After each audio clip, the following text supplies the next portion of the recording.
Let's see what's going on here. Okay, so we're having the usual beginner first time glitches. One of our panelists, a couple of our panelists are not here yet. Ani is not able to get on through her link, so she's coming on another way. So let me just start by, also we did not do a whole lot of publicity, but we just decided to stream live on Facebook. As long as we don't get too controversial, we'll do that. And if we do, we'll stop it. Anyway, and the YouTube stream will go up afterwards. So I just want to start by saying that the people who are coming on tonight, hopefully, are people that kind of met as a group by divine providence, a very interesting divine providence, the first day of Rosh Hashanah in Pomona, New York, where I was staying with my friend Sivi Chaya, who's supposed to be here now, and Cheryl, who I met who I knew online for a long time, who had, been in one of my courses, I think one, maybe it's more. Anyway, who I met, who I knew also in Israel, made Aliyah. She came over to ask for a machzer and introduced herself, and all of a sudden I realized I knew her. And then Ani and Kaylee came over, and we found that in our conversation that we stumbled into, that we were really, really sparking each other. And there was something incredibly exciting and refreshing and stimulating and opening about being able to talk to people who, I guess I want to say, people who are actively on a quest. You guys can chime in, this, add to this, but who are actively on a quest to bring in Geula as a tangible, deeply tangible reality. And one of the things that, a lot of things that were said to me over the course of our conversations that we've had since then have really hit me. But one of the first things was when Ani said, reality is gaslighting us. I hadn't even really defined for myself the word gaslighting. I've been using it continuously since, but it's when, I guess it came from the movie Gaslight. Is that the name of the movie, Gaslight? Where I think I saw the movie where these people colluded to try to make this woman think that she was insane, and that what she saw, she didn't see. And so they just, they psyoped her like crazy. They changed reality. They did all kinds of tricks. And that seems to be, I think that's being done to us by people, but it's also being done to us by reality. And it just really hit me that there's something real going on that we are being prevented from fully seeing and stepping into. So anyway, we talked about having Geula Conversations, and then we talked about inviting people to be part of the Geula Conversations. So that's what this is about. The 14th of Kislev, this is our inaugural more public Geula conversation, and we'll see, maybe we'll have a lot more, because Mashiach is the same word as Messiah when we talk about Geula, when we talk about anything, the world's created through speech, so we bring it out in more reality. So opening the floor to you guys, I guess we're just going to talk, and then if anybody who's here with us listening has something to say, and invite your friends. We didn't really do much to publicize, so feel free to tell your friends if you think they want to be part of this. If you have something to say, you can raise your hand, David can put you on, or you can type in the chat. Anyway, ladies. And I also just want to say to our fellow panelists, thank you for that introduction, Shirfachana. Thank you. We're really glad to all be here, and thank you for making this happen and bringing us all together. I just want to mention to my fellow panelists, if you go up to where it says live on Facebook, you can copy the streaming link and you can just post it on your Facebook as well. So if you want to share it with your audience, your community, they can join us right now. Wow. So. Thank you. Sivichai left the stage and we have a picture of something. I don't know what that is. 1 second. Yeah. Okay, I'm going to also, until somebody else jumps in, we hadn't talked for a long time. I mean, for at least many weeks. And I heard Ani post online, probably some of you saw it or heard it, A Birthday for Brangen, which really catalyzed me, because so much of what she said, I don't know how to describe it. I'm dealing with a lot of, I'm thinking about fire a lot. And in my meditations, fire is coming up pretty continuously, burning and gevura and mightiness. Anyway, that's what I hear when Ani speaks usually. And so, yeah, maybe Ani, maybe you introduce where you're at or what you want to bring to the conversation. You guys can hear me? Yeah. Okay, good. Yeah, so I mean, I'm all about, and I've been all about that holy Gevurah and bringing the Gevurah online. You are a little hard to hear. You're fading. Can you hear me now? I think that was my finger covering my microphone. Can you hear me better? I do that all the time, sort of. Okay, better? Yeah. No, it's going to be right in my face. Holy Gevurah is a power that is so important for us to tap into, especially at this point in history, because we need to bring that holy fire online. We need the righteous anger at the concealment of these klipas that really don't even have any power left in the world. Because when the Rebbe told us that the birur is done, meaning like the tov and the ra are separated out, like they don't need to be here anymore. The klipas that are left in the world, as much noise as they're making and as scary as they are, it's like paper thin because they're not fused with reality the way they used to be. So like at this point in history, we need to really say like, oh my gosh, it's enough of this already. It's enough of being out of sync with ultimate reality. It's enough of the Geula reality that the Rebbe announced to us being covered over. We were given the keys and the power to put a stop to all of this. And the truth is, for me, I mean, this is who I am today is a Geula miracle, because just probably 2.5 to 3 years ago, I was a chronic people pleaser. I was a massive coward. I couldn't stand anybody having the slightest bit of like negative feeling toward me. And then you see my birthday for bringing out, I'm calling out everyone, and I don't care. And I can feel all the klipas buzzing around after, and it still drains me a little bit because I know, oh yeah, I know. But it's a miracle. And this personality transformation, when I can, thank God, be in a position to just be like, I'm just done with all of this. Like, let's just do Geula now. It came really from doing that inner Geula work and believing, just finally being like, I'm just going to believe the Rebbe that I have this power. And if I choose to stand in alignment with truth, then things are going to come online for me that I never imagined possible. And here I am. It's like 3 years later. I always joke that my Nefesh HaBahamis, I think, used to be like a scared little baby deer, and now it's like an eagle with like a flaming sword in its hands. Like, I'm not taking this anymore. So, and I thank Hashem, because it was a miserable way to be. But what really brought that power online was actually finally tapping into the power of Holy Gevurah and being able to set boundaries with some extremely toxic forces in my life and take a stand for myself. And then that was in a general sense. And then in a specific sense, it's when I walked into a high school classroom to be a substitute, a short-term substitute for a Tanya class. And the first thing I heard when I walked into a classroom was a girl saying, "Oh, I'm failing sichas." And I just went, "Excuse me, could you please tell me how the bleep one fails a sicha? How does one fail at a sicha?" Hey, Ani, can you just try? It's probably not everybody who's familiar with all the terminology, so if you just don't mind translating when you. So a sicha is a talk from the Lubavitcher Rebbe, a piece of Hasidus, a revelation of Jewish mysticism and the deepest secrets of the universe. But in the sichas especially, they're usually very practical and livable. So I walked into a class that I was substituting for, and I heard one of the girls saying that she's failing her sichas class.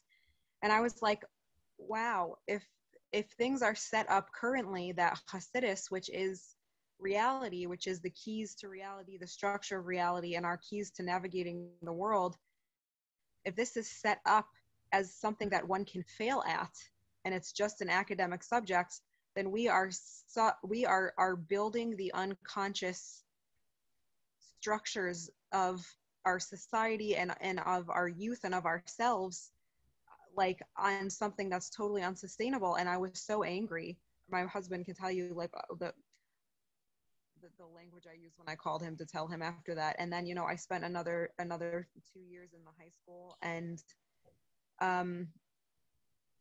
that lit my fire. It lit my fire to see how these like Hasidus and this reality has been so artificialized.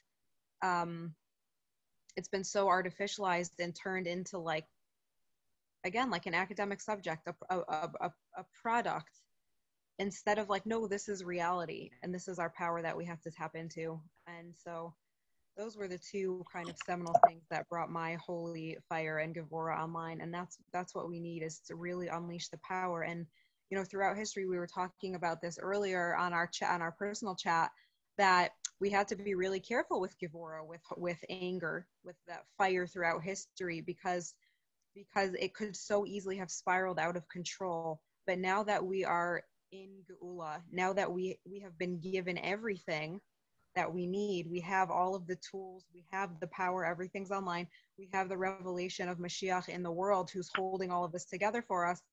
It's really time to tap into that power of Holy Gevurah, and which the Rebbe says also in Yemais HaMashiach, in the days of Mashiach, which he announced about 30 years ago that we had entered.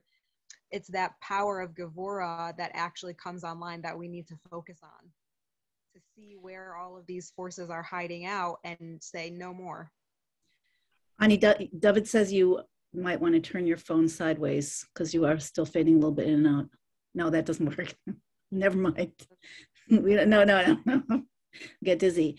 I want to know why you're saying it could have spiraled out of control. Here's what I'm feeling in just the last couple of weeks. And I see some of my students are on, I've told some people I've started writing about it, but I for the first time in trying to tap into a deeper self, have not felt just like this deep reservoir of, everywhere awareness, or, whatever I felt in the past was pretty profound. But what I've started connecting to or downloading, or whatever terms you want to use, just in the last less than 2 weeks, is images, like you said, an angel with a fiery sword. So I keep hearing the words avenging angel, and seeing an angel with the sword, not fiery, but a revolt, like that. Or like I've been hearing over and over the words, you have to burn the cities down. It's time to burn the cities down. And there's something about fire. I still want to know why you're saying that it could have gone out of control until now, and why it wouldn't go out of control now. But there's something about fire. There's something about this new feeling that seems to have the potential to unleash something much, much, much, much more mighty than that deep, peaceful consciousness, or even blissful consciousness that was sort of what I was tuned into before. Right. So the reason why I say throughout history it could have spiraled out of control, that's the exact reason why throughout history we were exhorted by the sages to stay far away from anger. Because for the average person who was still dealing with a very unrectified nefesh habahamis, animal soul, or human self, the anger which comes from the power of Gevurah, it very, very, very, very likely was coming more from an unrectified klipa state of self. And makes a lot of sense. And so because reactive anger, not holy anger. Exactly, ego anger, not the anger of the soul. Because we know that Gevurah, because it's a tamping down, it's really meant to be a laser focusing of divine light. But with Gevurah, it can also be a restriction or concealment, and that's why the klipas are more likely to stick themselves to the side of Gevurah, because they can get a yanika, they can get life force from there. But we also know that just like the human body has 5 senses, the soul has 12, and anger is one of the senses of the soul. And the Arizal writes that the holy anger of the soul is literally meant to burn through the sheker and the klipa of the world. You told me that on Rosh Hashanah day, I remember, yes, and I'm like, yes. And yeah. Because of the fact that now the klipas they're done for. They're like, they've always only had the power that we gave them, but now they really only have what we're giving them. Like, they have no mitzias left whatsoever. And So at this point, and the Rebbe said, you know, we can access everything. Everything's there. Everything has been fixed and rectified. So and every single power of both our human soul and our divine soul have to be brought online in order to have completeness. So it's time to tap into that holy fire. And yeah, it can express itself as righteous anger, and we do have to be really careful with ourselves and really do the deep work to know, okay, what's ego? When am I in hurt human? And when is this like holy fire? And if it's driving me to righteous action, if it's coming from a place of like, I can't stand to see all of the pain and the suffering that's coming from this sheker anymore, like we can get a sense of when it's coming from the soul and when it's coming from the ego. I remember when I was 15 years old and I was kind of a timid kid, and something happened where I suddenly realized it was like at a certain moment in a certain day. I was alone in the house. We lived in London that year, and maybe I was 16. And I remember like the revelation that, wait, I don't have to care what people think. I don't have to care. And that was very liberating for a while. And then, you know, I do naturally care, but what do you think? Anybody, what is the power of, we've also been talking all day back and forth. So I've used up a little bit of my fire, but I feel like it's coming back. Just saying to everybody here, the world is insane. There is sheker lies everywhere. There are psyops everywhere. I think people are manipulating us for their good, for our good. I feel that in a way, what's happening right now almost is a fractal, or it's recapitulating what happened at the time of Gimel Tammuz, like when the Rebbe ramped us up and it was any second. And I kind of felt that we were going toward a world of justice and righteousness any second. You know, last year with things that were happening, it really felt like the light of the Geula was coming in, or maybe it was the year before last, whatever. And then, you know, and getting really excited about how things were changing, and finally things are moving, and finally you can see things happening that you would have never predicted before in a good way. And then it took a turn. And yeah, you know, obviously it's here to shake us up, and obviously it's all Hashem. But what is our role, and how does fire, I'm asking anybody who wants to answer, how can we generate the fire that will burn this up? How can we, like we were talking today, we just have a WhatsApp that we started on Rosh Hashanah or after Rosh Hashanah. And we were talking about how one of a rabbi, an influencer, that probably a lot of people here listen to, just came out with a video about how it's going to be a 7-year cycle, and the Zohar predicts, you know, famine, and then super famine, and then a lot of, you know, just all these things, which is so different from the vision that the Rebbe promoted. And I think that everybody here agrees that we have a role to play. We all know that the law of prophecy is that a positive prophecy has to come true literally. It's Hashem's vision, but a negative prophecy has to only have the effect that it needs to have. It does not have to come true literally. So we're players, but I think that what's coming up for me, and obviously it's been coming up for Ani, and maybe, I don't know about others here. I don't know where everybody else is in this, even in the panel here on this, but it's coming up that that projecting good thoughts isn't strong enough, that seeing the positive, it's a stage, it's imperative even, like both are imperative. I guess they're 50-50. I guess this is, you know, the idea of Bashaveh Mamash. I guess this is the idea that the Mittler Rebbe talks about, that you have to, that the crying is affixed on, the Zohar talks about it, that crying is affixed on one side of my heart and pleasure on the other, joy on the other, and that they have to be literally equal to the hair's breadth in order for us to have an actual experience of God, that we're not fooling ourselves, imagining it, and that it's not just a flash in the pan and then it's gone.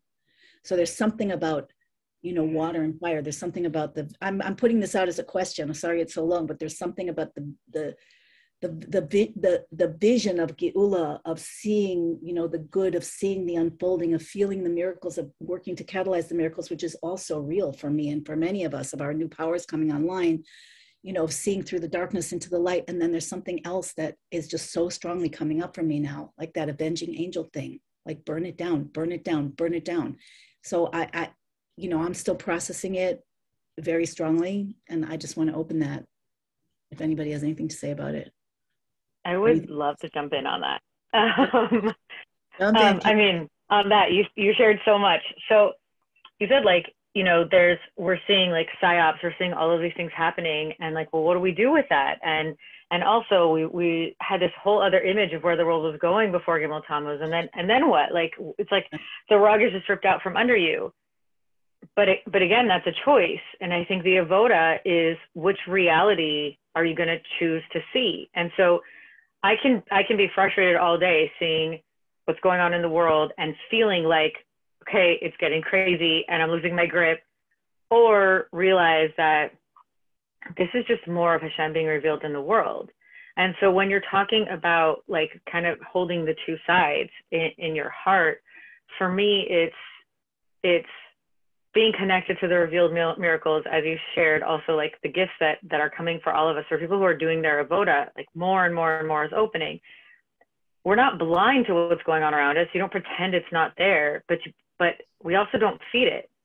If I believe that that's actually happening and that that's ultimate reality, and I allow that to scare me, like, uh-oh, we're losing our grip, to me, I'm feeding it. Right. So I think it's about saying like, yes, that's all happening, and I'm still going to stay over here and focus, and I'm not ignoring the reality, but it's like, for me, that like that holy anger, it's going to fuel me even more, and it needs to fuel me even more, that I'm staying even more in truth and emet, and I'm staying even more in light, and I'm going to keep shining light, because all of that will become nothing. Like, it'll fizzle out like it's nothing if there's enough light. But if we keep focusing on it and reacting to it, we're actually feeding it. Right. So I think the fire comes in where it's like, okay, I know that is not good, right? And I know that that's not ultimate truth, but I don't have to fight it like head on or engage with it. How do I deal with it? I use all of that frustration, anger, even fear, let's say. I'm sure a lot of people are feeling that, by saying, okay, what do I know? And focus on my truth and what is actual reality. Because everything that the Rebbe said, and everything that was unfolding in the world leading up to Gimel Tammuz, doesn't mean that was all of a sudden gone because of Gimel Tammuz. It was gone because of people's reactions, not because of ultimate truth or ultimate reality. Does that make sense? Yeah, although I wouldn't equate fear is very real as a factor in the world, but I think fear is different from fire, even though it's interesting that they sound similar. I want to say but that you could use fear to fuel you. Yeah, sorry, go ahead. Fire. I just want to say that we have a precedent from the Rebbe for all of this, because everybody's like, oh my God, the only way this could go is everything exploding and collapsing and Armageddon and apocalypse. We already have a precedent from the Rebbe where he told us that the, like, one of the biggest like pieces of evidence of Mashiach being active in the world was like the collapse of the Soviet Union bloodlessly. Was that one day everyone just woke up and it was just gone. It was just gone. And the Rebbe pointed to that as one of the biggest pieces of evidence of Mashiach's like presence and activity in the world. And so since now that has intensified more and more and more after these 30 years, and with everybody who's woken up to and doing the Geula Avoda over the past 3 years and working so hard on making a personal Geula in their life and tapping into their power, why would we expect anything less than that in this situation on a global scale, where anything in our infrastructure that was corrupt, the forces of Tuma that have hijacked the infrastructure, let them fizzle out and let the quote unquote white hats step in. And guys, we, especially as Mashiach Jews, are the ultimate white hats, and we have to be ready to step into the power that we're destined for. This can't all fit. This can't. I don't really know. No pressure. Except that we are like, I'm ready to go on Oprah and bring the Basura Sagula. I don't know about you guys, but like, Get it, girl. however We will all be celebrating you.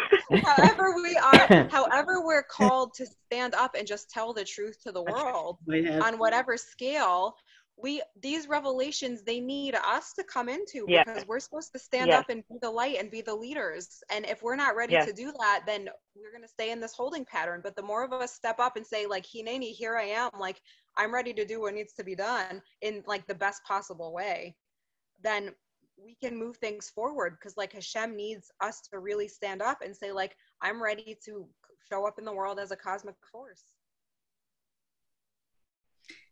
Is that so? Besuras Geula, the good tidings of Geula, letting people know what's happening from the Torah point of view. Yeah, but that's not fire, Ani.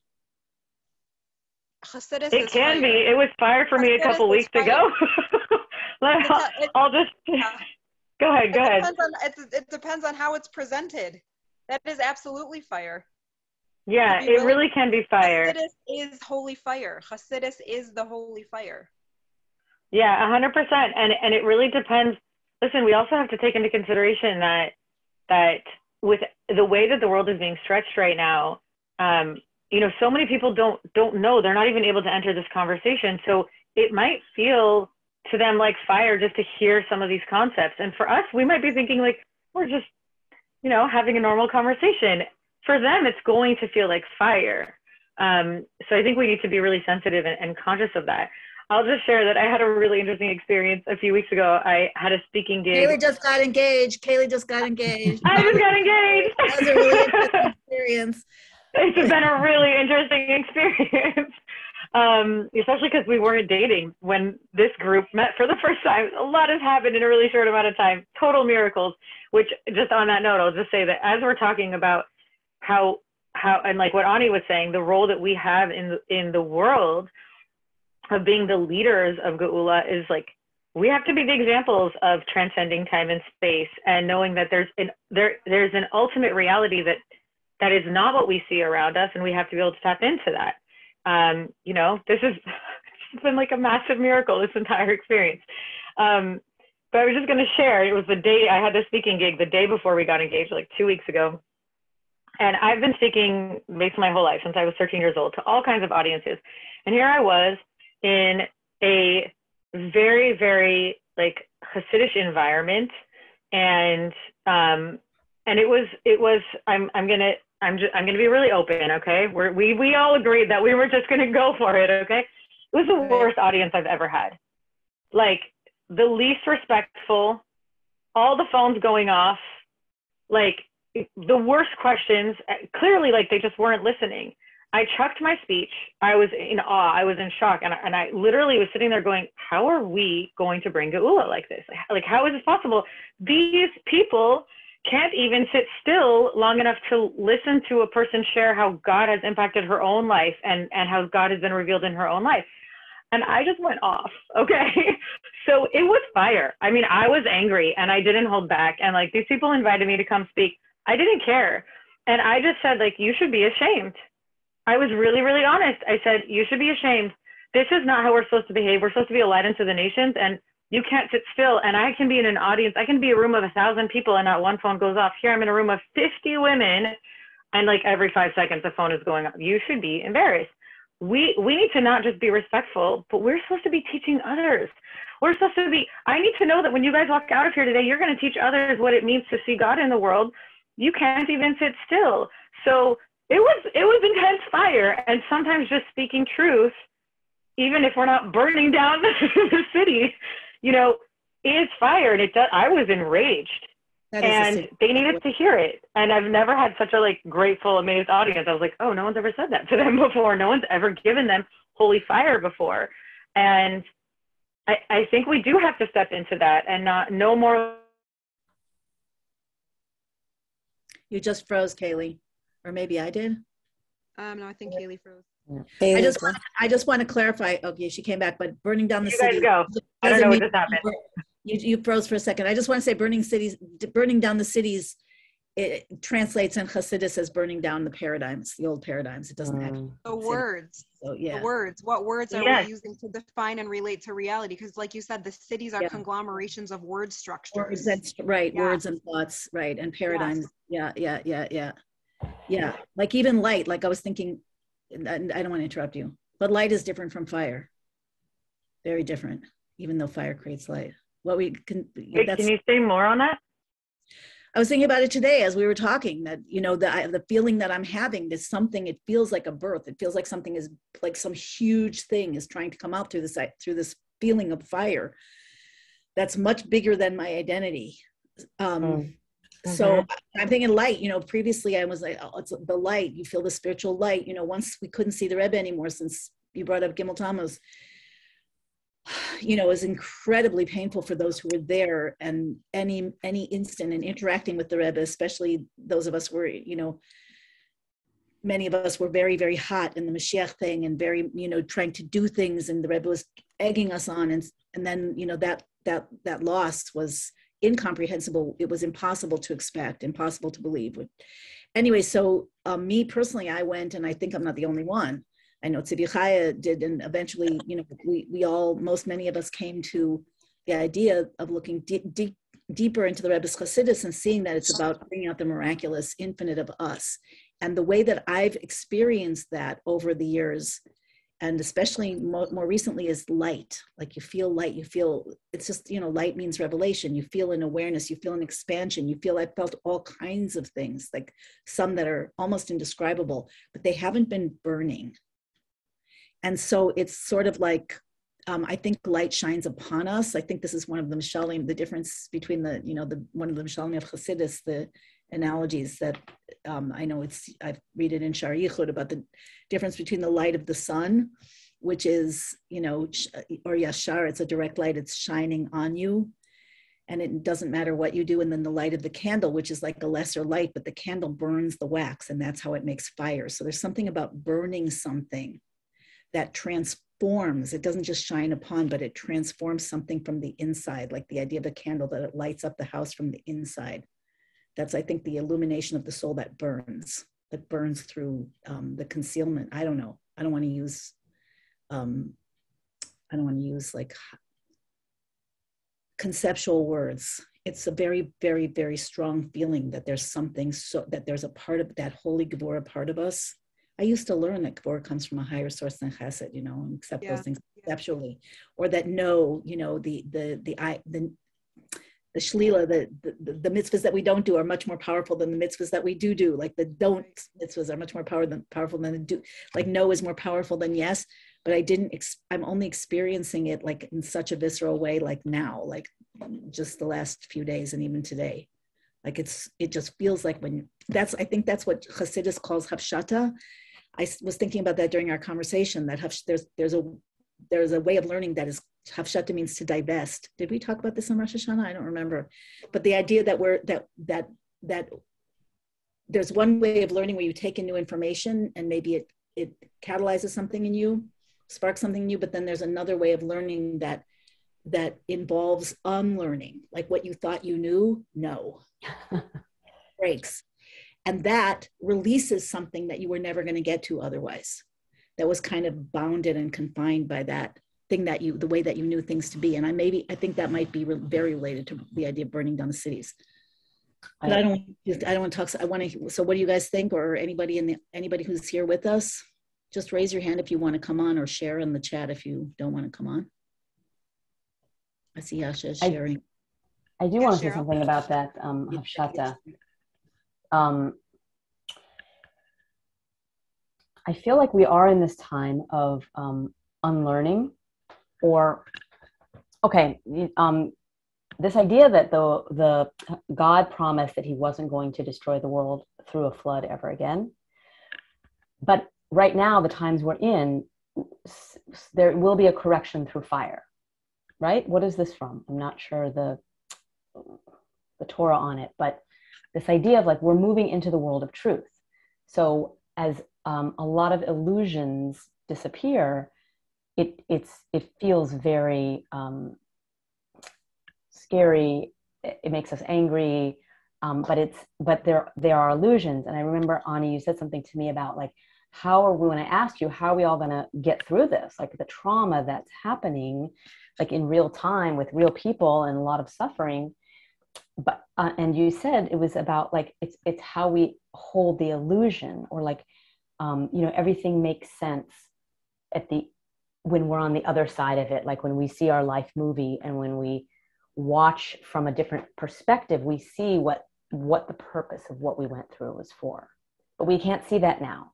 But as we move into this world of truth, more and more is revealed to us. And I think it's fiery. It's just, so there's a lot of unlearning or seeing with new eyes or just contextualizing it differently. Like, I mean, like, I don't know about you, but you guys, but I get these like flashes of like my past life and like, oh, I did that. And like that happened. And like things that I have a lot to me recently also.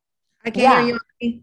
Can you say that again? I said just the past couple of days I've been getting random flashbacks also from past yoga. Well, right. So I think that's the fire, like burning us, like refining us, like burning off whatever that is. That was an illusion.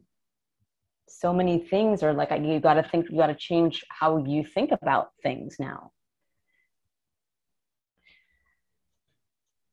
So I've never heard that term. I like hafshata, to divest of the dead wood and let it burn off. It's like the exoskeleton. It's like the idea of the snake shedding the skin or something. Yeah. Well, that's the avoda of this era, of the days of Mashiach era that we're in, is the tikkun of the Chabad, the correction of our intellect. And our intellect is how we perceive and how we grasp higher realities and true reality. So that is exactly what you're saying, Cheryl, is like, and exactly what you're saying, Shifra, the chafshata, the divesting of the old paradigms. That really is, and learning how to think in multiple dimensions and being able to hold seeming opposites and seeing how it fits together. Like that is the upgrading of the brain and the nervous system, which is the tikkun of the Chabad. Mm-hmm. Yeah.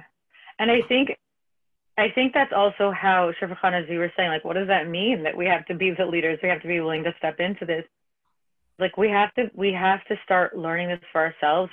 That's something what Ani was just describing is something that we can practice on a daily basis, right? Like, let's say we get a phone call and there's actually this happened, right? So we have our l'chaim on Sunday and literally just found out that somebody else was booked at the same hall at the same time. We're like, wait, how is that happening? Like, how is the same invitation going around, right?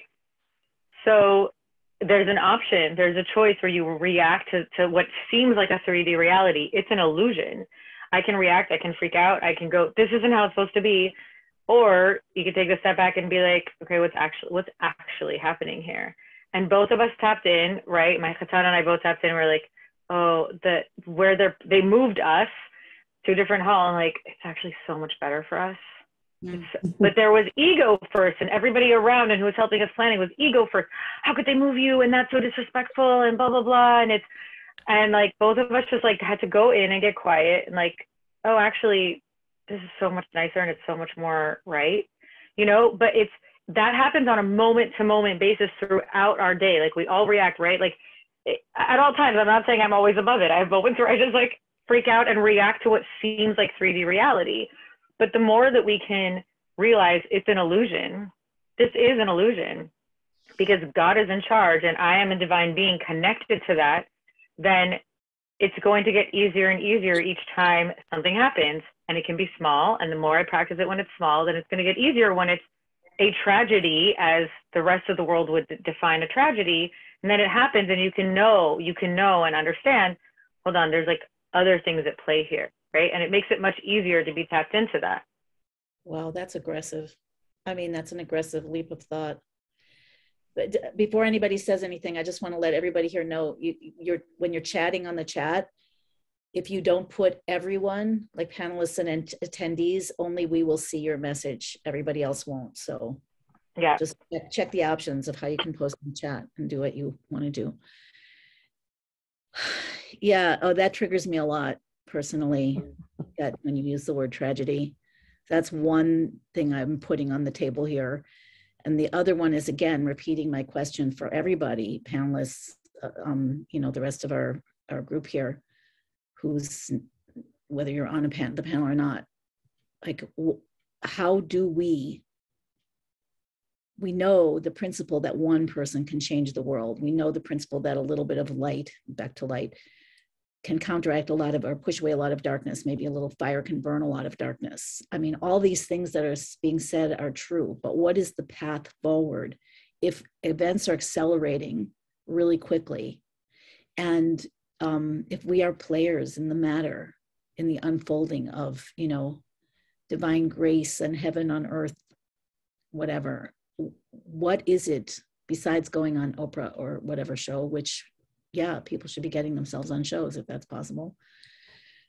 But what else is there to do? What kind of fire, what kind of presence, what kind of actions can create such a light or fire or divine force that it does fizzle all of these agendas, which have been embedded in the human drama since since the snake in the garden, if not. I think that's what Kaylee is saying, is that literally the most powerful thing, and the one thing that we can do consistently is to show up in our own life and our own situations on a microcosm with that fire, and with saying, like, I'm gonna see deeper into this, like, what's the truth of what's coming here, and tapping in deeper, continuing to release ego and opening ourselves up, because it's through us continuing to open ourselves up and clear out all of those ego blockages that we're making space within ourselves for all of this to come through into the rest of the world, because Geula doesn't come to us, it comes through us. So the more we each are making ourselves a channel for the higher parts of us, and as we very well know, it's excruciating existential work, but we're all here for it.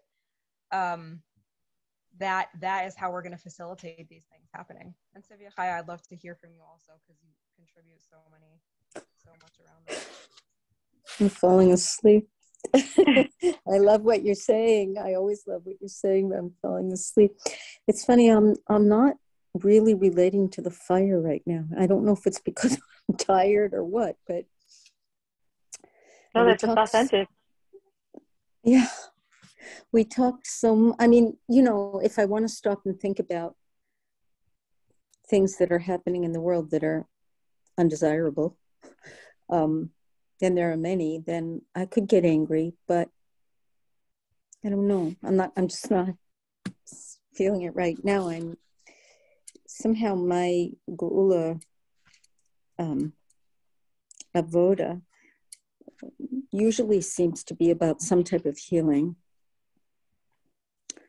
whether it's because it is all about that embodiment of the neshama and the guf, and ultimately seeing godliness with our physical eyes, and the idea that whereas now the neshama is giving life to the guf, obviously through Hashem, but it's going to be the other way around. And I'm fascinated with that idea that our bodies and souls are so meshing and so becoming one, which is, that ultimate yichud of godliness. That, oops, I'm still here. It's just the light went off. Wait, we figure it out. We're gonna turn darkness into light here. Ta-da!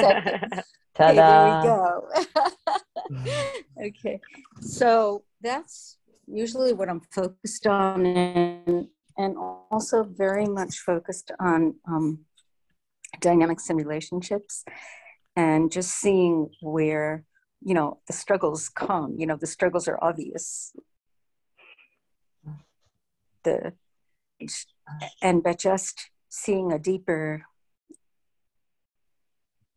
reality and a deeper place for understanding what's going on, and actually healing those dynamics, which to me feels so Geulidic, because this is something, we can, of course, the Rebbe told us that learning the sikhs of the Likutei Sikhs of Mashiach and Geula, and we know learning Hasidus in general is giving us eyes to see, with a Geula consciousness, and to look at the world through those lenses. We know that, and here, though, in our daily life, yes, to look through those lenses, but to apply it to all the human things that we are and the things that we do. And as we go through our day, it's when we encounter and who we encounter and what we encounter and how we, through our Geula vision, can see a deeper reality there, and how to bring light into that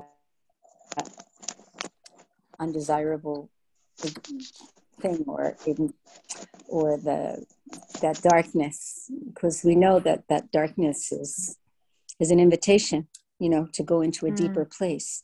And so that's sort of what I'm living with. And I see I just see like so many walls turning into doorways or windows opening, in that areas, and also just feeling, personally, the healing facet of it,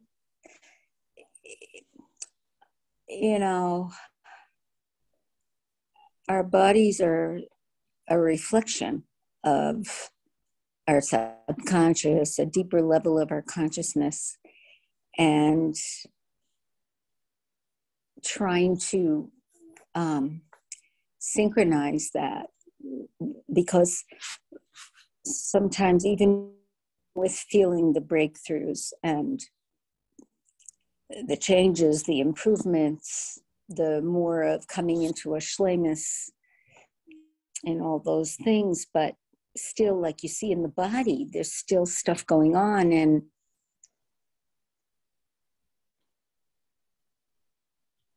I think you froze, Tzivika.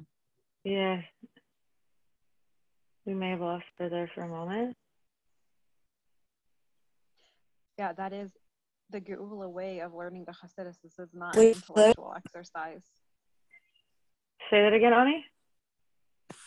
Oh, I was just saying, just as Tivya was frozen, just saying it's exactly what she's saying, that learning Hasidus in the Geula way, it's not an intellectual exercise. It has to be implemented in every detail of our lived experience ultimately. And these Fabrayans help us to bring it down into our hearts, into our bodies, into our human lives, because that's what Dira B'Tachtonim is. Yeah. I just you froze. There you go. Yeah. Oh, okay. I don't know where I ended off. No, I think we heard you, and I think you, unless you kept talking the whole time, you were frozen for about 30 seconds. No, I didn't keep on, but I just want to finish. Is it okay? Yeah. Just, I don't know if we're ever finished here, but that's a real avoda, is to see, it's a test. Our body is like litmus paper, what are my true beliefs? What are my thoughts? What are my feelings, my emotions? What is really going on with me? It's showing up in my body is this, and this, but like, I thought I changed that. I thought I worked on that. I thought I brought that to a new level. So that's sort of what I'm grappling with right now. Like, how do I bring that online? And so a lot of my work has to do with that. Froze again. Those emotions. What? You froze for a second, but then you started talking again. Am I okay? But a lot of your work has to do with that. Trying to process whatever it is that may be stuck or blocked. I think we're all doing this. Basically, I think all of us are working on these kind of things. But it keeps going to deeper and deeper levels, and it keeps going to like more and more areas, because what's going on? Why isn't my body feeling that light? Why isn't my body feeling like, wow, I'm just like, look, the truth is, whenever I put on music, which sometimes I do, or whenever I hear music, I just dance and I feel so great. And I feel, this is it. This is it. Why aren't I doing this like 24/7, just doing this? So why not? But these are like real questions to me. And that's more what I'm dealing with. Very real question. What you're saying, actually, I'm relating to it a lot. And it's it's connected to that feeling of fire that I have. Mm-hmm. Like, why isn't it? Why isn't it? What's it going to take? Yeah. I think part like reversing the planned obsolescence that is part of Gullus. Isn't it a weird thing that, I mean, we are letting it all hang out, right? Or are we not? Yeah, we're just going. Do it. Bring it. It's just a weird thing that the soul comes down into the body, and immediately, like, it's in a world where everything is, where nothing lasts. Mm-hmm. And there's like, there's something about this entire paradigm. It's like the macro, I keep using the word exoskeleton, but it's like the macro skin of the snake or something that's like, I mean, the body's actually called, right? The skin of the snake. In Torah, it has a planned obsolescence to it, which is the opposite of reality. It's the opposite of a divine reality. If the body is made from the essence of God, whereas the soul comes from the light of God, how is that even possible?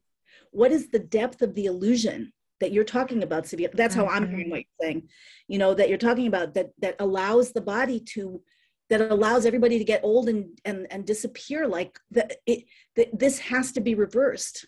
And is it going to be reversed by ridiculous, like, Hashem's, or is it like I used to think that that's what, sorry, I used to think that that's what we did in that time. We used to think that's what's going to happen. It's going to, it's going to just like pop down from the sky, and it's going to be in an instant, and it's going to, why are people doing it? That's Chaim Nitzchim Bli Hefsek, and the Rebbe said we access that through Bittul, which is total nullification of the ego paradigm. I think my God. Might be total of the identity. That's literally what the Rebbe said. Yes. Yes. You just made me realize something so huge. Okay, so if we work on like the mind-body medicine paradigm, which many of us here, this is our field, right? So we know what stress does to the cells. We know how much like emotional distress, fear, anxiety, it wreaks havoc on the body. The nervous system can't sustain it, right? We go into fight or flight, which, if you're being chased by the lion, it's protective. But if it's all day long, I listen to the news, and then this thing happened, and then that thing happened, and there was a car accident. So the body is just like constantly in this state. We break down. This is why you could see someone. You can see in someone's face, like, oh my gosh, that person hasn't slept in weeks, or they're so stressed. You could see stress on someone's face. Why? Because it's wreaking havoc on the cells. But where does that come from? That stress response, as Ani just blew my mind, is like, that's like, she said Bittul, and I was like, wait, how does Bittul, why is that connecting?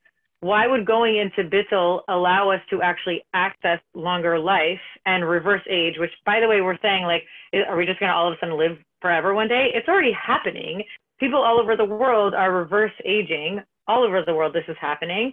So, but what is that all based on? They're all tapping into mind-body work. They're all tapping into, they're living in a state of gratitude. They're living in a state of meditation. They're totally negating the ego. I'm like, wait, why is that? Because when we're in that stress mode, we're like, number one, I'm in charge. I know better. I should have known better. Oh, that thing didn't happen the way that I wanted it to happen. So if we can be in Bittul, we save ourselves so much stress. And without all of that stress, all of that stress is aging us. Like, that is what's aging us. So until we can learn Bittul, like, why would Hashem even give us, like, I know that's big. I know I'm probably going to get pushback on this, but like until we can learn for ourselves how we can gift ourselves long life, like, why should we just get this like magic wand? Okay, we're going to live forever. No, we know. It's very clear. How do you live forever? Bittul. I never connected that till you just said it. It's blowing my mind. I'm figuring it out as you're saying it. Getting past it. Yeah, it's massive. I'm just thinking, I'm just thinking bittul is the ultimate parasympathetic state. Yeah, it's rest and digest, Yeah. right? Oh It's my gosh, repair. yeah, it If is. somebody wanted to find Because Bittul, that's what the if somebody- goal of all the all the modalities, all the therapies, you know, it's all about getting into a parasympathetic mode, you know, which That's is massive. then rest. It's Yeah, the so repair mode. Bittul It's how we heal. Ani, Yeah. can you So Yeah. talk about Bittul? How do we define Bittul? and if anyone from anyone else wants to pop on, I think you have to raise your hand so David can. I think someone here said she wants to discuss Bittul and the different connotations. Yeah, just raise your hand Yeah. if you want to jump in for us with us. Nahamadina. And I'm Yeah, I'll really just say- sorry, I'm going to have to jump off, even though I'm loving this. So I'll listen for a few more minutes and I'm going to leave. Yeah, I'll just say quickly, I always say the first step to Bittul is to learn to stop projecting, which is Can you something define I'm still in the Bittul? middle of Can you just doing. define Bittul before you talk about it? Oh God, I mean, the way it's described in English is self-nullification, which I hate, and I haven't figured out a better way of describing it. But aside from nullifying the ego, the false sense of Well, self. you could say you could say humility. You could You say could, except that open-minded, open-hearted. You could say open-minded, open-hearted receptivity to your True. higher self. True. I think that, but what I Yeah. always say is the first step to Bittul is to rein in the projections and learn how to just be in reality as it is. And my mind, so just simply on a human level, like learning how to practice mindfulness is like a really big first step to Bittul, and learning how to identify projection versus perception. Yeah, but I also think like what you said, like nullification of the self, it's not my true self. I think the reason we don't like that is we all get so scared of that. Like, but I Right. want to be here and I have a purpose here. And yes, every single one of us does have a huge purpose and mission, but that comes from the soul, that comes from the higher self. The person who like has all these needs and has this like big personality and like needs to constantly feed those aspects. And it's very hard. We have to learn. That is part of the work, is to learn how to separate those two. Feeding that self, feeding the ego self, that just wants to be fed like just for the sake of it. I think that's where we have to learn to like let go of that. Like, oh, that thing doesn't actually matter to me. My higher self doesn't actually care about that. Can I let go of that, if that makes sense? Right. But Yes. I think the Hamadina is going to jump in, and I'm going to say thank you. This was so amazing, and I love you all. And I'll be listening listening to the other panelists. Bye, everyone. Thank you. Right, Kaylee. Hi. Hello, good evening. I have a lot of questions around Bittul, because Bittul can seem like not giving space for people to be able to step into their greatness. And that's why I feel that there's the Bittul that we used to understand. I think it's a little different now, the Bittul that we are supposed to be accessing now. From my personal experience, there is the idea of Bittul where we recognize that we're nothing in comparison to what's going on, like a grain of sand on a beach, or just really not taking up any space type of idea because of the vastness of everything around us and Hashem, etc. At the same time, there is the idea of Bittul where a cup is empty. It doesn't mean it's nothing, it's just empty. But when it's empty, it's ready to receive so much. And for me, Bittul is about creating myself as a vessel that I can now receive everything that Hashem wants to give me and everything that I can be. Because I don't have any preconceived anything. I don't have anything inside of me that thinks things have to be a certain way. I don't have expectations that it has to be in this structure. I'm able to get out of the paradigm of the way I've been thinking up until now and just be open to what's possible. That for me is Bittul. Because Bittul in that connotation for me allows me to feel expansive, open, allowing, and ready to receive. If I'm thinking about the original Bittul that I learned, it makes me feel small and not being able to step into what Hashem really wants me to be and do. I just wanted to share that. Agree. I love it. Yeah. So how do you think that how do you empty out what we consider to be the human emotions? It's one thing to have Bittul intellectually, but it seems like another to have Bittul where we, like Kaylee got away, but Um, but she did talk about tragedy and about about getting to a place where it doesn't impact, it doesn't trigger. What do you have to say about that?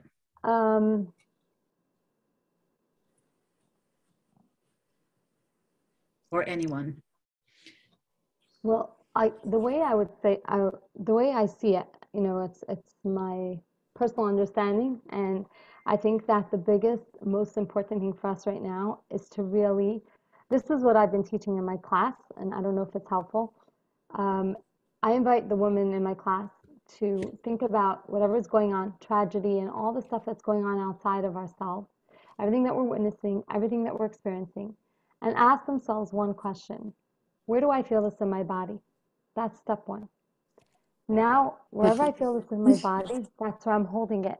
I'm holding something inside of there, because the Baal Shem Tov teaches us that whatever's in front of us is really about our relationship with Hashem, which goes back to our liberating our knowing of Hashem. So we're going inside of our body.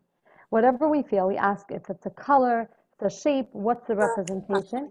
And most importantly, once I have that information, what if this could speak, what would it say about Hashem? And that's where all the stuff comes up. Hashem is not protecting me. Hashem is so cruel. Chas v'shalom. All the stuff, stuff that nobody wants to hear because no, it's against Hashem. But the fact is, we all carry it in our subconscious belief systems, and we have it for many generations. Specifically, when we're coming from backgrounds where there's been a lot of tragedy in our own generational path, right? So as soon as we're able to understand, oh my goodness, this is what I'm feeling about Hashem, and it's in my subconscious, and I didn't even realize it, that I'm carrying it. And now it pops up, two things happen. Number one, we've exposed it, it no longer has power. It's the klipa that has now been exposed, and it's now powerless. And number two, we get to make a new choice. We say, up until now, this is what I experienced, this is what I saw, and this is how I experienced Hashem. And now from this point on, I'm going to make a new choice, and I'm going to totally turn it around. So if I think Hashem is not protecting me, I'm going to find the parak in Tehillim that says He is protecting me, and I'm going to infuse that inside the very place in my body that I felt the other false truth about Hashem. And now I'm reclaiming a true knowing about Hashem and bringing it back into my body. So that's how I personally handle everything that's going on, and I teach my women to do the same. Would you call that reframing? What would you call that? I would call it more than reframing. I would call it liberating Hashem Himself, liberating the Shekhinah, liberating our beliefs about Hashem, and transforming that. And it's very possible that whatever it is that we're feeling right now during this time is our opportunity to reclaim that knowing. And then whatever it is that we feel about Hashem, if we go back to birth, or even before birth, if we go back to utero, or even in conception, we will be able to reconnect to a knowing that we had that is the opposite of what we believe now. And that's our knowing that Hashem wants us to reclaim. And I believe, based on the Lubavitch Rebbe's teachings, that's what I've seen as one of our biggest ways to express, to liberate the portion of Torah that we need to liberate, and to redeem the Shekhinah, and to have what's called our Torah Chadasha, which is our Chiddush in our portion of Torah, or instructions, or understandings, lessons about Hashem. And anybody else? Any comments? Chaya Pellin says, chapter 11, Tanya. Julie says, I agree. Becky says, thank you, love this, I have to leave. I guess I was wondering, Nechama, Dina, that what every person has a different relationship to those emotions inside of themselves and Hashem. So as themselves. So as you were saying that, I was thinking, based on our past lives or whatever we're working through, what the tikkun is, because I thought okay, well, once I fix that, or I hear that differently, or I say this parak, this piece of this Tehillim, then I can go prepare myself to fight, or then I can go take Krav Maga. It was oh, but that's something that I've been I've got to fight because maybe I didn't fight, or in another life there was some way that I couldn't protect myself. So I guess once that awareness changes, or that you go back far enough, you realize what the work is for you, then you know how to live your life differently. Then that's the goal, or like that's the paradigm shift that happens. So that's a very good question. I have a tool that I can share with you that's based on the Kitzur Shulchan Aruch, that it would be a very good way for you to actually take whatever it is that you're feeling and place it in that type of tefillah. So the tefillah before Shema is the Rabbanu Shalom, Master of the Universe. Behold, I forget, right? What I've been teaching, this is many years ago, I was teaching this, and a woman brought to my attention from the Kitzur Shulchan Aruch that there's actually 5 Aramaic words that are said. We're supposed to say before this paragraph, and it's about releasing any person that has caused us pain or harm. And it says that a chassid, somebody who's a righteous person, does this before night every night. So what I do is I have in mind specific situations, not necessarily people, but specific situations that have gone on through my day, things that I've heard, things that I know about, people, situations, countries, communities. It doesn't have to only be one person. And I say those 5 Aramaic words, and I usually tune into how many times I say it. Sometimes 5, sometimes 2, sometimes 20, depends on what was going on. And then releasing that, and then saying Rabbanu Shalom, Hareini Machal, which is all the different possibilities in our body, purpose, by mistake, with words, with actions. And these are things we can do for ourselves on our own, with our own family members, and with people in our own surroundings, or people or things that we heard, and also for ourselves, even in our relationship with Hashem. Sometimes I will do it between me and Hashem because I'm feeling so upset that day by what I heard. When I hear that there's things that are happening that I cannot believe, that I know that there's a whole thing, a battle between dark and light. I get that, but still there has to be protection. And it's like, Hashem, how much? How much can you do, right? So sometimes I will do that between me and Hashem, because today my emotions are frustrated towards Hashem, how we can allow this to continue like this. Right, so, that's amazing. And then Rabbanu Shalom, you say that, and then you release that, and it goes from your body, because it actually includes Ben Begufi, in my body itself, releasing it, And then you can always ask that it goes from the generations all the way back. Sometimes I'll do it, Hashem, however many generations back it goes, please include them all in my tefillah tonight, Pull it from 20 generations ago. Pull it from 100 lifetimes ago. It doesn't matter. Take it from its root. Take it back from Adam and Chava if you need to. Just take it from its root. Wow. Yeah. Thank you. That's amazing. Okay. So Chaya Pelin would like to come on. Dev, can you bring her? I tried to do it a couple of times. She might have to. There might be a pop-up on her screen or something. Remove all pop-ups from your screen, please.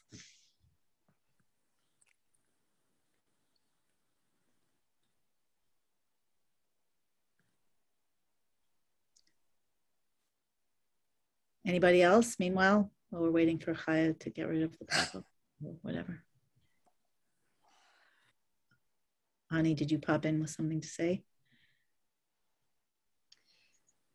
No. I'm running out of steam for the night. Me too.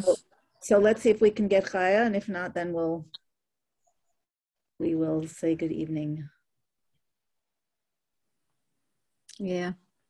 I gave it all the fire in the beginning, and now my fire's like, okay, it's well. I wondered about this because when I've interviewed people, usually I'll have a conversation with them. Just to get to know them. And sometimes it really takes off because it's so interesting. So and then they, I want to know more and I want to know more. And we really are, the chemistry's going, we're having this deep conversation, and then I have to stop it because I found that if I talk too much to somebody before going live, we used it up for the moment. So we've been talking. So we talked so much. Talked so much. Yeah. Yeah. What the thing about burning down cities is that coming in from the outside from what happened? That came in a very, very deep meditation that I did 2 weeks ago. 2 weeks ago. Very deep, it was really strong, really unexpected, really different from anything that's ever happened. And it was kept repeating. And I didn't know what it meant at first, but I reached out to Rabbi David Markel to ask him what cities. I couldn't find. I Googled, what cities in Hasidus, and I couldn't find it. And then I didn't tell him that why I was asking, but he just basically told me cities are made of letters and words, and they're paradigms, and burning the cities down means to burn out not just your old negative paradigms, but for many people. So I just thought that was really. But it's very interesting. But it is interesting that's actually that's what happened last summer. Yeah, I got an email from somebody today who was up. I wrote an email and sent it out, and then I got a response yesterday. I think I got a response from one person wrote me like, "How can you talk about burning cities? That's so when people burn cities." Yeah, this is the burning cities, the kedusha. Right. Yeah, it was funny, but yeah, it burned. There is something. It is interesting. I mean, it's horrible that it's horrible, but it's still interesting. Like, what is happening? What is happening? And like Yerushalayim was destroyed with fire and will be rebuilt with fire. What does that mean? Like the forest. The holy fire. Yeah. The holy fire that we're letting burn. What does that mean? What does that mean? What does that mean? You know what? We have to go. We may not see the last step, but we know the step in front of us, which is just to keep talking. Yeah. Okay. So the question for everybody to take question for the rest of the home, like, what is it that you're here for? What is it we can do? What is it that you can do that is either like, light or fire? It's just two different forms of light, of revelation. Is it from bringing in the kedusha, or is it from burning down the klipa? And they're both.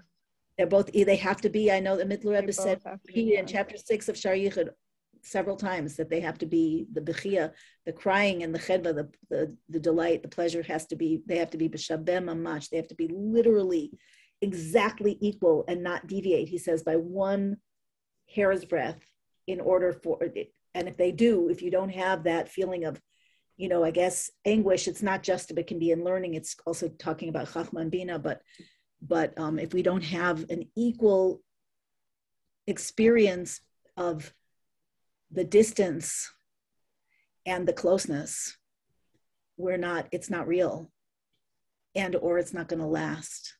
Meaning our union with Hashem, our true awareness. Then we just collapse back down into our own emotional experience, and we're just feeling our own self and emotions or intellect, as opposed to feeling Hashem himself. Interesting you would say that. I also think a lot, my brain gets washed sometimes in the thought that Hashem has put himself in our bodies and in our identities, and is experiencing these things. It's like it sounds like a platitude because it's something we could learn, but it feels very real sometimes that this is some kind of a deep, deep game. I don't mean game in a trivializing sense, but game more like, or war. Some people don't like the word war, but there's something about, Hashem is hiding himself inside of us, and we're waiting for something. I don't know. I can't even, I guess it, comes more when I was doing some meditative writing today. Sometimes I just close my eyes and write, and things come out. And sometimes that's where Burn the Cities Down came from.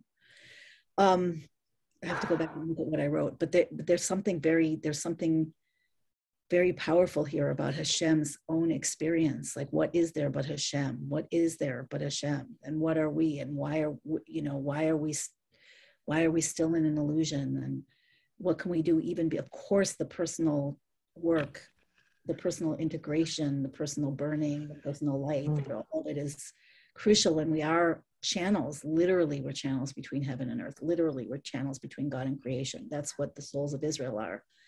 And at the core of every soul, according to many opinions, the deep core. But there's something more. Like, does the whole world exist in me? Well, this conversation just made me realize, like, we are protecting Hashem through our bodies, through the Kedusha. Like, we are the carriers of the Hashem energy. So literally, like, what keeps us truly warriors and able to fight this is because it's a war of consciousness. And literally, they are trying to separate the godliness from the human, and we are in the way. The Jewish neshama is in the way, and we have to fortify that. And I think that's what we're saying, is that the embodied, our embodied ability to do that is what gives Hashem, like, the koach to work through us and help us. Like, it's a two-way channel that we're realizing by by bringing the holiness down and down and down every minute. This stage Hashem can't do, so to speak, by himself. It's not possible, because it has to be done through the inside. Yeah. It's very exactly what the Rebbe tells us. That's exactly what the Rebbe tells us. It's that Hashem needs us to agree to the Geula reality and to keep doing it, or it's not happening. So in that sense, we can't, there's like, again, it's like the point of a paradox or whatever, that we have to see deeper. We have to find Hashem in everything at the same time. We cannot tolerate the concealment. Like, I think it probably everybody could feel that dual reality of like, can't stand the darkness and feel the light. And I'm just thinking also that where the Mittler Rebbe says in the same chapter, in chapter 6, at one point he quotes Vayigiu ad Shari Mavis, Kamoshe Kasav, Kamoshe Omrim L'chaim Ulatov. I think that's it. So that basically that we go to the gates of death. We arrive at the gates of death, so to speak, life and goodness. So there's something about that place where you almost have to go into the darkness to find, like, you're falling down the well until, maybe well's not the right word, but falling into the, I don't know. I'm not finding words yet. I mean, there is the ego death is experienced. We do have to experience a sense of existential death many times on the path to giving up the paradigm. So the gates of death can very well be an ego death, an existential death. I'm sure. And, I'm sure. On a big way. Kamadina wanted to say something about fire. Yeah, so we'll end in about within the next 5 minutes, just for all of you who are yawning. Let's aim to end in 5. Before you say anything to Kamadina, I just want to put out that my question for everybody, if you choose to, like they used to say in Mission Impossible, this is your mission if you choose to accept it. My question is, how do we as individuals, whether we're small or big, whatever we are, carrying God, feeling bereft and betrayed, whatever, all that stuff, how is it that if we are here with this purpose, how is it that we could help, or we could even perceive humanity truly awakening without tragedy? That's my question, because I'm not okay with tragedy. And there's been too much of it already. I'm not okay with it. I don't care if I just want to say, when I lost my 6-month-old, I lost a child, Altalea Devorah Bas David Yonah, today in English, 31 years ago. And 30 years ago, her birthday was 31 years ago. Today, November 18th, and Rosh Hashanah. So when we were sitting Shiva for her, at certain points, I really felt like I could see through the veil. I didn't expect it, but it was at some points and my husband felt this way too. At certain times, that there was so much light and so much exaltation after the initial, total grief, and that I almost felt like, what does it matter if there's death? There's no death. But it did not. That's not the point. That's not what that's not where we're supposed to go. The Geula is, there is no death. Hashem swallows death forever. It's not a spiritual thing. It's a physical thing. Right. I think people have been saying that, and that's where I think we must pull that in. We must Like, okay, if we have to be in a deeper place with bitachon that it's all good, yeah, maybe that's the platform for making a change. That, you know, always accepting is an ultimate platform for changing something. But it's not okay. It's not okay. It's not okay. Death is not okay. Tragedy is not okay. Even if, you know, a minute after something happened, or we find ways to allow it to change us, which we all have and we all do. But how do we get the benefit of death without death? You're saying bittul, but I'm just saying, I want to put the question on the table for everybody to be pondering and to be praying on, you know, if you're willing to, like, what is that? And how does an individual go there? If an individual can go there, I suppose a group can go there. And I suppose it's not, you know, the personal work that we do. If we go deep enough, we fall into the universal where something is accessible to everybody. Like all discoveries have been made by one or two people, and then it's been available for the world. So yeah, that's my question. Go ahead, Nechamadina. And then if the panel afterwards wants to say a last thing, then we'll just say goodnight. Okay, so the Lubavitcher Rebbe teaches us a very powerful statement that this is our purpose and it's connected to fire, and it's very much in alignment with Hanukkah as well. So the words are Ani lo nivresi al l'shamash eskoni. I have not been created. The only reason why I've been created is to serve my master. Those are the basic words. But l'shamash, the Rebbe explains, is actually more than not service. Serving is something that we have that bittul. But l'shamash also can mean to ignite, like a shamash that lights the menorah, or shemesh, a sun that shines. And so basically, when you take all three of these meanings, which one is it? Is it serving Hashem? Is it igniting others? Or is it radiating light ourselves? And the answer is it's all three.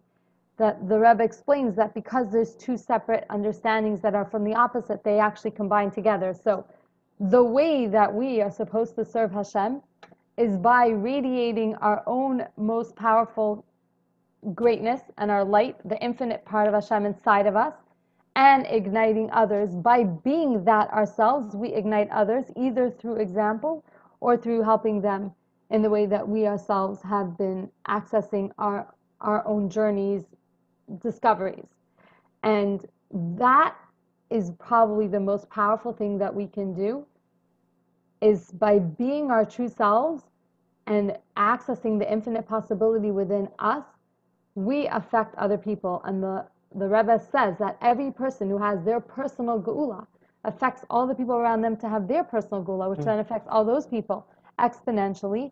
And when the majority of people have their personal geula, which is to radiate our truest selves, which is to let go of doubt and regret and resentment and all the lower level emotions and connect to Hashem in our knowings, that is how then is going to be a tipping point, and the whole world will be ready for geula. And that's how it could be done without war. But that is our biggest weapon, our passion, our greatness inside of us, our ability to really express our truth and be truly ourselves by letting go of all of our doubts and letting go of all our belief systems that no longer serve us and reconnecting to Hashem, the truth of Hashem. That is how we will be able to affect the world more than any other thing. More than anything else, that is our weapon. Our weapon is our passion. Our weapon is our ability to be able to use our passion and fulfill our purpose and ignite others, affect others. And that is, I think that is probably the best way to burn down cities. I wasn't here in the beginning, so I don't know what that whole thing about burning down cities is. And as far as your question, that is the whole idea of Tchias HaMesim is, there's three things. Number one, a person who is impoverished is considered not alive. A person who's a mitzora is considered not alive. And a person whose eyes are closed is considered not alive. Someone who's blind. So when we open our eyes to see Geula is here, when we access wealth within the framework of using it for holy purposes and accessing that abundance within us and the infinite part of Hashem inside of us and making ourselves ready for that, which Hashem promised us that we're all going to have tremendous wealth. That's part of going out of having final Geula. And Mitzora is a person who's had dignity breach. When we are able to let go of our dignity breach and access our true inner worthiness by recognizing our worthiness and our gold, that we are gold, then we are all having our first stage of Tchias HaMesim, and then we get the benefits of what you said, of death without having death. All right. Cheryl, Ani, thank you. Anything, any last? No, I just love that Nahamadina basically just said it's like the Geula version of 100 monkeys, you know? Each of us brings it, and then it goes to the next island, and it carries on. Like, Yeah.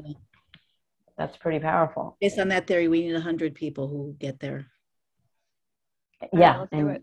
I'm gonna buy a horse, and that's a big part of my personal Geula. Are you? And then we'll keep doing the Geula partying. Nice. Any last thoughts or questions for everybody, or not? Julie, do you want to say something? You've been posting such great comments. Who? Julie Tuttle. Julie. That's my Julie. She's okay. Ani, you look really tired. Want to just say goodnight?